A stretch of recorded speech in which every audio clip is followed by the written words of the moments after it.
Hello friends of Bristol Shores, everyone's requesting a video, a DIY video on how to winterize your unit. So I would start with 2 gallons of RV antifreeze, the pink stuff. It can be picked up at Abishans. Walmart probably be your best bet for price. For some reason online prices are outrageous. COVID pricing, I guess, I don't know. But you can get this stuff for under $4 a gallon. I just use an adjustable crescent wrench. You could probably use like a socket, probably the best for the hot water tank to drain that plug. But this basically the tools you need. So again, I'll show you. It's pretty quick.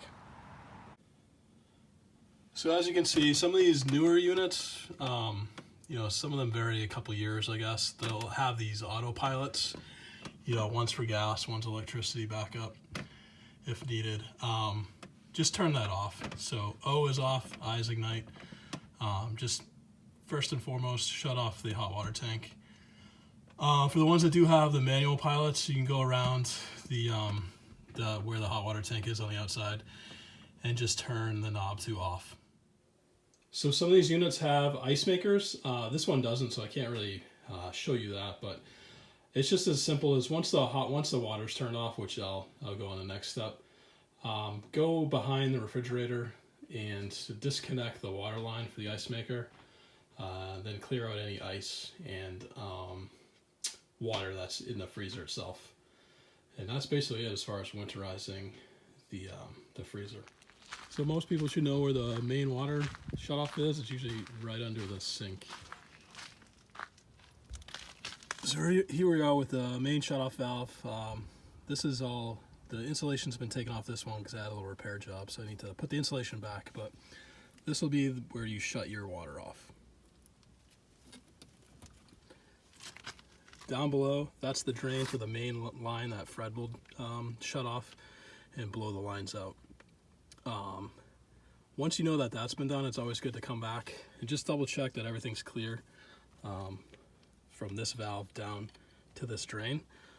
Sometimes water can get caught back up here, and that's what you don't want because that can freeze and do a lot of freeze damage. So coming back inside the unit, we want to open up all the faucets, the sinks. Just get them to drain the remaining water out of those PEX pipes. Same with the shower. You probably won't get that much, but you'll hear some air escape. That helps the gravity pull the water out when we go back outside to do the main drain. So then again, you don't want to forget the kitchen sink. This one's original. I know a lot of people replace them, but you want to kind of disconnect this piece here just to drain everything out, shake the water out, just prevent any ice damage that can occur. The main issue with these I've found is that these seals go a lot, the rubber. So come springtime, you do get some leaks, so just be careful and double check that. So what I like to do is I like to just drain or just do a last flush of the toilet.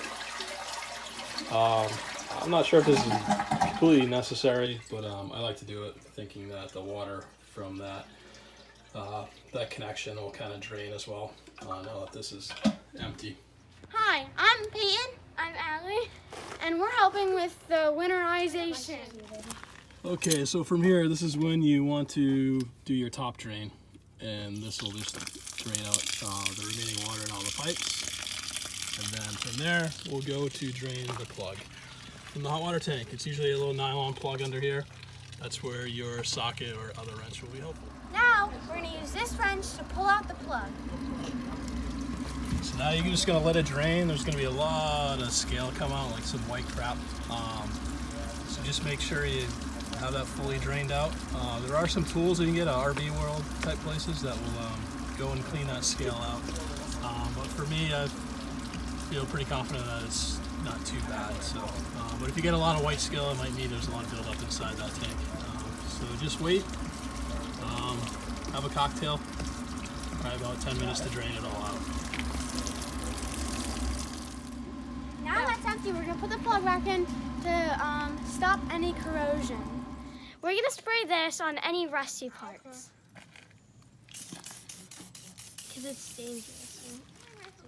One part that's often overlooked is to make sure that this is also open to drain any water. Just keep that open and let it drain. So you want to make sure all the water's drained out of the toilet. It's best to use either turkey baster or a cup. Just get all that excess water out of there. The RV antifreeze isn't really meant to be diluted with water. It works best undiluted. So get as much water as you can, and we'll go from there. So for the purpose of this video, I took the cover off the back tank. What I do is I'll put some antifreeze in here. Some people leave it dry. I just like to get an extra flush going. Make sure all the antifreeze goes down the drain. So then we'll just do a little bit of a flush, and you'll see the pink stuff drain in there. Again, that helps make sure you're not diluting the water too much. I mean the antifreeze too much. And then I'll just pour. I'm generous. I'll use a full gallon. Winterize in the toilets. It's not necessary, but I don't want to crack toilet in the springtime. So for each drain, you want to put a little bit of antifreeze in there to fill up the elbow that's underneath in the plumbing. Keep going, Pete. Again, I'll use 1 gallon, spread out through all the drains. Should be plenty. Keep going. And we'll do the same for the bathroom sink as well. Let it drain into the pipes. And again for the kitchen sink. So you want to make sure you get both drains. Just out of precaution, I know one only goes to the elbow, but just to be safe, if everyone's following this video, I make sure, the plumbing might be different, so it's best to just go in both drains. And that should do it.